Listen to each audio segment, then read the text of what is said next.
Friends, as we have been repeatedly deliberating upon this aspect, that the quality of justice system, whether it's the criminal justice system or the civil justice system, it is that which determines the efficacy of the justice delivery system in a country. What is the immediate provocation is a case reported wherein the High Court of a state set aside the decision recorded by the Court of Sessions and took adverse view of the fact that the trial court, an additional session judge, had quoted Urdu couplets and Sanskrit shlokas in the course of the judgment. It was not exactly the quotation of Urdu shlokas and couplets which was particularly taken exception to. The High Court did not find the appreciation of evidence proper. It found that the finding recorded was not at all relatable to the material available on the record. Well, since the High Court or the reports whichever have appeared have not quoted which Urdu couplets or which Sanskrit shlokas had been quoted by the presiding officer, we really cannot comment upon the appropriateness thereof. At the same time, as a measure of compulsive and proprietary relevance, we must agree with the High Court that there was an element of noticeable inappropriateness in the quotation of Sanskrit shlokas and Urdu couplets. Be that as it may, the fact remains that the High Court recorded its concern about the quality of decision at the hands of a member of the Court of Sessions who was competent under law to award sentence extending to capital punishment. And there can be no difference of opinion on that anxiety expressed by the High Court. Ours, as you all know, is a justice delivery system which is adversarial in nature. Both parties raise their pleadings. In civil law, you will have a plaint or a writ petition, you will have a written statement in a civil suit, or a reply in a writ petition, then a rejoinder, though not constitutionally required, but yes, there might well be eventualities wherein a party may like to file a rejoinder. And it might in fact be required if a party were to raise a counterclaim in a trial, then the party filing the suit, that is the plaintiff, would be duty bound to file a reply to the counterclaim, which would be taken to be a written statement to the claim filed by the party opposite. In the criminal justice system, the police would file a challan, a report under Section 170 CRPC, and the trial would proceed. A charge would be framed, prosecution would adduce its evidence, then the incriminating evidence will be put to the accused, and then defense evidence will be recorded. Of course, it will be for the accused to determine whether he would like to appear in the witness box as a witness. For that purpose, of course, he will have to file a written application. Ultimately, on appreciation of the material obtained on the file and the contentions, rival contentions can rest during the course of hearing, that a judicial determination would come about. Foundationally, thus, we have to agree that the quality of appreciation of evidence will be determining the quality of judgment. There is no other way. A proper inference on the basis of the material adduced, evidence adduced, could be called out by the presiding officer of a court. In the case of ocular version at a criminal trial, the appreciation of evidence may not necessarily involve much of an exercise, while it may not be so in the case of a matter which involves circumstantial evidence, the motive, the provocation, the defense offered like private defense, or the like. It could be a case of res geste on the basis of which a determination on the basis of circumstantial evidence may be required, appealed for by the prosecution from the court. That, of course, will require much finer appreciation. Let us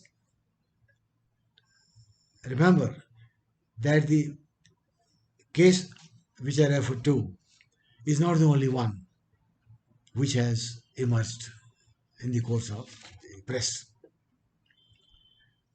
I recollect having dealt with a case wherein, on appreciation of evidence under section 304A IPC, the trial court opted to impose a sentence till the rising of the court, which from any and every angle would amount to be a pittance. It will be a totally inadequate piece of evidence. And it was not a case where the accused had been in custody or in jail for want of bail, because that's a bailable offence. It might well be, could be that there is a case where an accused has undergone a period of sentence which can be awarded to the maximum extent in a particular case. Then that situation would be different. I also recollect that was a trial court at the magistrate level. I also recollect two other instances. In one of those instances, certain claim under the motor accident claim facet had been granted. The amount was about 3,50,000. The injured claimant, through his guardian, applied for the allotment of about 30,000 or 50,000 to enable the taking out of the iron rod which had been inserted to make him be on his own legs. The plea was declined, saying that the appellate court says that an amount deposited in the name of the minor cannot be disbursed. There is nothing in that judgment which say that the disbursement or part disbursement cannot come about under any eventuality. The taking out of a rod was required to let that injured live, because the staying in of the rod in his leg might have caused a health hazard to the claimant. I also recollect another matter in which an officer of the spiritual services, he had a routine and a strange format of recording judgment. He would have before him the trial court judgment. He would say, this is what was a word pleaded before the trial court. This is what was a word on behalf of the defendant before the trial court. This is the evidence which was reduced on behalf of the plaintiff. This is the evidence which was reduced on behalf of the defendant. This is the finding recorded by the trial court on this issue. This is the finding recorded by the trial court on this issue, and ultimately the trial court has decreed the suit or dismissed the suit. Then in the culminating para, he would say, having given my careful consideration to the material obtaining on the file in its relatability to the views conversed, I find myself in agreement with the view recorded by the trial court, and would reject the appeal with that one line. So this is possibly not the manner in which one would expect appreciation of evidence at the hands of any court, much less a court of sessions. I would recollect that when we started judicial service, we were required to undergo training with the chief judicial magistrates and the senior sub-judges, the erstwhile nomenclature of the civil judge senior division. We will be told to sit in the court in a corner and would watch the proceeding, watch the recording of evidence, and watch the arguments, and then we'll go through the judgment recorded by the presiding officer. We would know how the arguments would be taken note of, and how would the presiding officer would relate the evidence recorded and the views conversed to the material obtaining on the file. There were no institutions of judicial academy at that point of time. At the same time, the officers with whom we had the training would always make it a point to invite our appointed attention to any particular point. Like if in the course of cross-examination, a suggestion would be made with regard to alibi. They would exchange glances with us. We would jot down that a plea of alibi is being taken.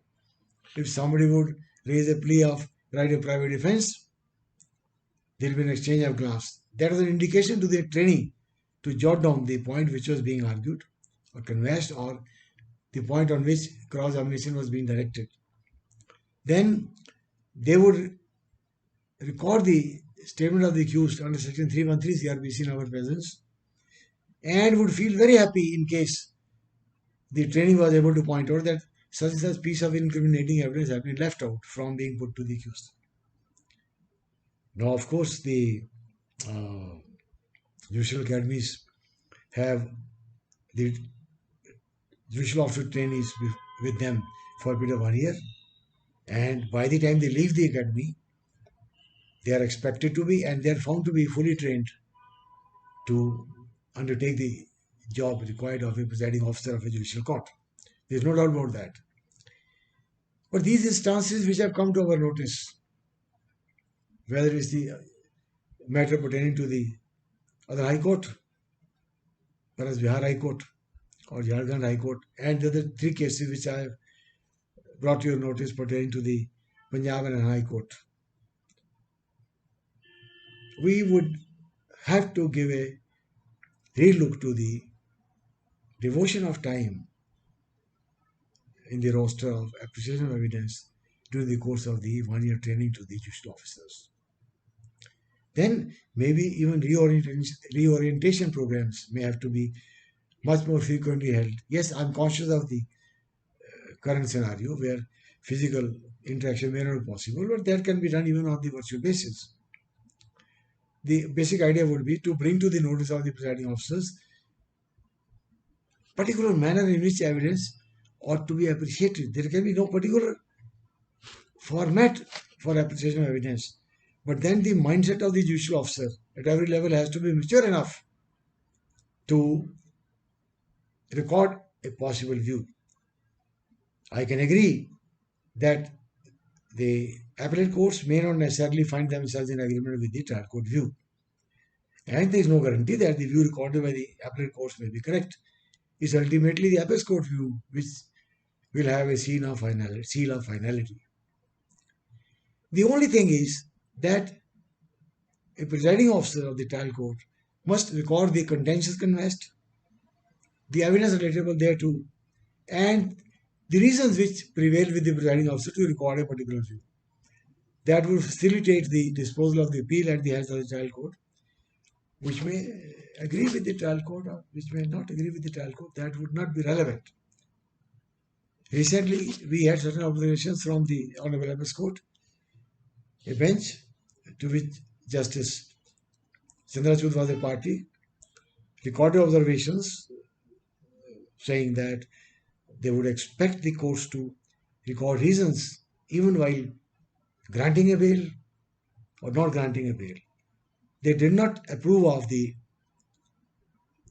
few words, brevity contained orders, which would not tell the appellate court, Supreme Court in this case, about what weighed with the judge in allowing bail or in disallowing bail.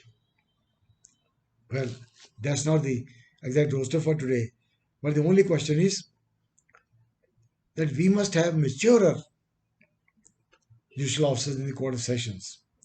Lest I am misunderstood, by and large, there is no dearth of competent judicial officers. Take, for example, the case of Punjab and Haryana. You will have very, very fine judgments, self-contained judgments. I remember when I was in the junior echelons, I remember a few judicial officers on getting posted at a place, I would get the judgments of that officer from the record room, peruse those judgments, which will facilitate appreciation of evidence by me. There's nothing wrong in that. Basically, the format of a judgment is well laid down. You have to function within that format. You can extend that format. Like you can evolve law if your level is competent. Like if you're in the High Court or the Apex Court, you can evolve law. The up to the district court, you have to implement law. There will hardly be any scope for evolution of law. Yes, in the matter of appreciation, you might well have scope to appreciate certain facts in a particular way, and maybe the view is upheld by the High Court up to the apex level, up to the honorable apex court. I honestly feel that we should have more attention, more dedication to the aspect of appreciation of evidence, because that is the foundational quotient which goes to the core of the quality of the justice delivery system. Thank you. Jai Hind.